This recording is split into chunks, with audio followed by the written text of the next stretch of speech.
አብርሽ ከሁለቱ ሴቶች ጩኸትና ንትርክ ሽሽት ለራሱ ሰላም ፍለጋ አንድ ሆቴል ክፍል ይዟል። ብቻውን ሆኖ ያንን ስቃዩንና የውጩን ዓለም ውጥረት ሊረሳ ሲሞክር ግን ሰላም ሰጪው ሳይሆን ሰላም ነሽዋ መጣች። ዛሬ የምንገኘው በዚህ የሆቴል ክፍል ደጃፍ ላይ ነው። ሩታ በእጇ ካሜራ ይዛለች። ካሜራው ምን ይሰራል? ምናልባት የምታደርገውን ድል ለማሳየት ይሆን?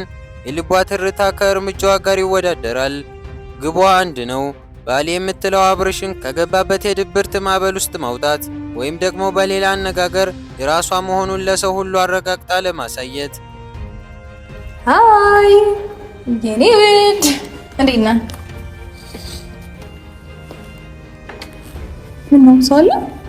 የለም ምንም የለም። ግን እንዴት መጣሽ? መጣሁ። ደውዬልህ ነበር እንዴ? ደውዬልህ ነበር ጠዋት። ማንም የለም ብቻዬን ደብሮኛል ምናምን አልከኝም? እኔ ሩታ ገና እንደገባች ንግግሯን በለዘበና በማር በተለወሰ ድምፅ ጀመረችው። አያችሁ የሴት ልጅ ብልሃት።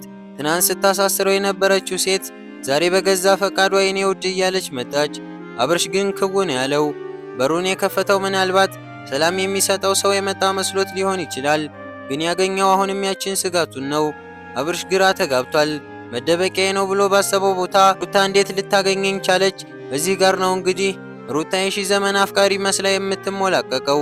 ውሸትን እንደ እውነት አድርጎ የማውራት ልዩ ተሰጥኦ አላት። ጠዋት ደውዬልህ ደብሮኛል አላልከኝም ትላለች። አብርሽ ግን ስልክ እንኳን አልተነጋገርንም እያለ ይምላል። ሩታ የፈጠራ ታሪክ እየሰራች ነው። አእምሮው እንዲታወክና የራሱን ትዝታ እንዲጠራጠር እያደረገችው ነው። ራሷን አሳምራ በዚያው ባለባበሷ በአብርሽ ፊት ትሽከረከራለች። ደኔ ያለች ሸንቃጣ ሴት ከየት ታገኛለህ የሚል አይነት ግብዣ በሰውነቷ እንቅስቃሴ ታሳየዋለች። አይነን ገለጥ አድርጉና በደንብ ተመልከተኝ። እኔ ማሽን ቀጠነ ያልኩት እኮ እኔ እንኳን የወለደች ቀርቶ እኔ አሁን እንደኔ እንደዚህ አይነት ሸንቃጣ ሴት ከየት ታገኛለህ? እስቲ ተመልከተኝ። የምሩኝ ነው አምሮብኛል። ምንድነው እሱ? አይኔን እያየህ አውራኝ። አይኔን እያየህ አውራኝ። አይኔ ያስፈራል። አይኔ ያስፈራል። በግድ ነው። አይኔ ያስፈራል። አይንሽ ስለቀላ ፈርችሻለሁ እኮ። ችግር የለውም ምንም ኖርማል ነው። ሴት ልጅ እኮ ነኝ እኔ እኮ ሚስትህ ነኝ አለችው። ትላንት በፖሊስ ያስያዘችው ሰው ሳይሆን ዛሬ በሰላም አልጋው ላይ ያለች ሚስት እንደሆነች ልታሳምነው ትፈልጋለች። ሩታ አደገኛ ቁማርተኛ ናት። አብርሽን ላዝናና ስትለው በእርግጥ ለሰላም አስባ ነው ወይስ የሄርሜላን ፍቅር ከውስጡ አውጥታ የእሷን ምስል ብቻ ለመቅረጽ? አብርሽ ፊት ለፊት ካለችውና እንደ አፍቃሪ ከምትቅበጠበጠው ሩታ ወይንስ ለነጻነቱ ከቆመችው ሄርሜላ የማንን እውነታ ይቀበል? አብርሽ አሁንም በድንጋጤ ውስጥ ሆኖ አይኗን እያየ ነው። ሩታ ግን በድፍረት ወደ እሱ ትጠጋለች። አንዳንድ ጊዜ ጠላት ከሩቅ አይመጣም። ትናንትና የብረት አጥር አስገብታ ያስመረረችው ሩታ ዛሬ ደግሞ የፍቅር መጋረጃ ዘርግታ ልታጠምደው መጣለች። አሁን ያለነው በዚያው ጠባብ የሆቴል ክፍል ውስጥ ነው። አብርሽ ግን አልተዋጠለትም። የሩታ ድንገተኛ መልካምነት ፍቅር ሳይሆን ሽብር ነው የሆነበት። አስቡት እስኪ ትናንት በፖሊስ ጣቢያ ስታሳድደው ስታስፈራራው የነበረችው ሴት ዛሬ በሆቴል ክፍል ውስጥ ላራግብልህ ላገልግልህ ስትለው እንዴት ይዋጥለታል? ይህ እኮ ንጹሕ አእምሮ ያለው ሰው ሊቀበል የማይችለው እንቆቅልሽ ነው። አብርሽ በጥርጣሬ አይን እያያት አንቺ ጤነኛ አይደለሽም፣ የሆነ መድኃኒት ወስደሽ መሆን አለበት እያለ ወደ ኋላ ይሸሻታል። እሷ ግን እንደ ጥላ እየተከተለችው ነው። ያንን ሰይጣናዊ ሳቋን ስትለቀው አብርሽ ይበልጥ ተሸበረ። ሩታ ዛሬ ምን እንደነካት ማወቅ አልቻለም። የፍቅርና የቂም ድንበር የጠፋባት ትመስላለች። አብርሽ ከእጆቿ ለማምለጥ እየታገለ በጭንቀት ይማጸናል። ምንም ችግር የለውም እኮ የሆቴሉን ዕቃ አትስበሪውልክ። እኔ ተይው አታጨናንቅሽ። በቃ እዛው ሆነሽ አውሪ።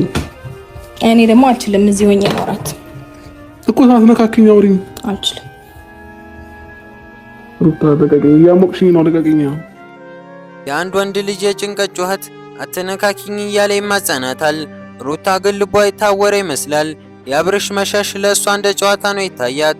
ይበልጥ እየተጠጋች የልጁን ስም እንደ መከላከያ እያነሳች የልቡን በር በቁልፍ ለመክፈት ትሞክራለች። አሁን ደግሞ ልጁን እንደ ድልድይ ልትጠቀምበት ፈለገች። አንዳንዴ ሰዎች የራሳቸውን ፍላጎት ለመሙላት ሲሉ ምንም የማያውቁ ሕፃናትን እንደ ጦር መሳሪያ ይጠቀሙባቸዋል። ሩታ ህይወትን ካንተ ጋር ማስተካከል ነው የምፈልገው ስትል በእርግጥ የአብርሽን ሰላም ፈልጋ ነው ወይስ አብርሽ ለሌላ ሴት እንዳይሆን ያላትን የምቀኝነት ስሜት ለመወጣት? አብርሽ ግን በሩታ ቃላት ውስጥ ያለው ወጥመድ ጠርጥሯል። ትናንትና የወረወረችው ሰንሰለት ገና ከአንገቱ ሳይላቀቅ ዛሬ አዲስ የሐር ገመድ ይዛ መጣለች። ማስተካከል ፈልጋለሁ የምትለው ሴት ለምን ትናንት አሳሰረችው? ለምንስ ዛሬ ካሜራ ይዛ መጣች? አብርሽ ከዚች አፍቃሪ መስላ ከመጣችው አሳዳጅ ያመልጥ ይሆን? ሩታስ አብርሽ እሺ እንዲላት ምን አይነት ሌላ ተንኮል አዘጋጅታ ይሆን? በዚያች ጠባብ ክፍል ውስጥ የሁለቱ ነፍስ ትንቅንቅ ይቀጥላል። አብርሽ ግን አሁንም ጥርጣሬ ውስጥ ነው። ጭንቅላቱ በሺ ጥያቄዎች እየተመላለሱ ነው። እንዴት የሚለው ጥያቄ ሰላም ነስቶታል።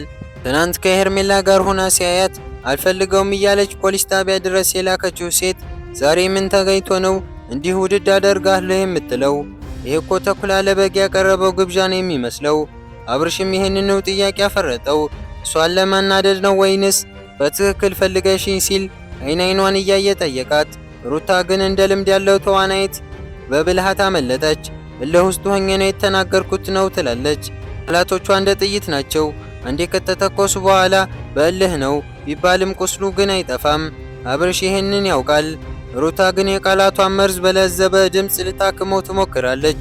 ውጥረቱ አሁንም ጣሪያ ነክቷል። ሩታ ድራማውን ወደ ተግባር ቀየረችው። በአብርሽ ላይ ተደፍታ መላ ሰውነቷን ተጠቅማ ልታሸንፈው ትሞክራለች። አብርሽ ግን አይኑን አፍጥጦ ነፍሱን ለማዳን እንደሚታገል ይታገላል። ክፍሉ አሁን በሁለት ተቃራኒ ኃይሎች ተከፍሏል። በአንድ በኩል የሩታ የኔ ብቻ ነህ የሚል የባለቤትነት ግፊት፣ በሌላ በኩል ደግሞ የአብርሽ ልቀቂኝ፣ ነፃ መሆን እፈልጋለሁ የሚል የነፃነት ፍላጎት። ይሄ ትግል ግን በድንገት ተገታ። ሁለቱም ደነገጡ። አብርሽ ተስፋ በሚመስል፣ ሩታ ደግሞ በንዴት አይኖቿን ወደ በሩ አፈጠጡ። ሩታ ግን አሁንም የአንበሳ ድርሻዋን ልታስከብር ፈለገች። ሚስት ነኝ ባይነቷን ልታሳይ ተነሳች። ማን ነው የሚያንኳኳው? ቆይ ልክፈት። እኔ ራሴ ነው ከፍታለሁ። እኔ ከፍታለሁ። ኧረ እኔ ራሴ ነው የምከፍተው። ሲጀመር አንተ አትከፍትም። ካሁን በኋላ እኔ የፈለግከው ነገር አድርግልሃለሁ። ልቀቀኝ ናት። እኔ ከፍትላለሁ። እኔ አባት መጣ። ማን ነው? ሩታ ወደ በሩ አመራች። በትዕቢትና ማን መጣብኝ በሚል ንዴት በሩን በረገደችው። ነገር ግን በሩን ስትከፍተው ያየችው ነገር ፊቷን አመድ አደረገው። አብርሽም አንገቱን ቀና አድርጎ ሲያይ ጨለማ ከተደፋበት የሆቴል ክፍል በድንገት ብርሃን የተወረወረለት መሰለው። በሩ ላይ የቆመችው ማን ትሆን? አብርሽ እንዴት መጣሽ ብሎ አናገራት። ሩታ ደግሞ አይኗ የፈጠጠባት እንግዳ ማናት? ሄርሜላ ናት ወይስ ሌላ የአብርሽ ደራሽ? ሩታ የጀመረችውን የሚስትነት ድራማ በዚች እንግዳ ፊት እንዴት ልትቀጥልበት ይሆን?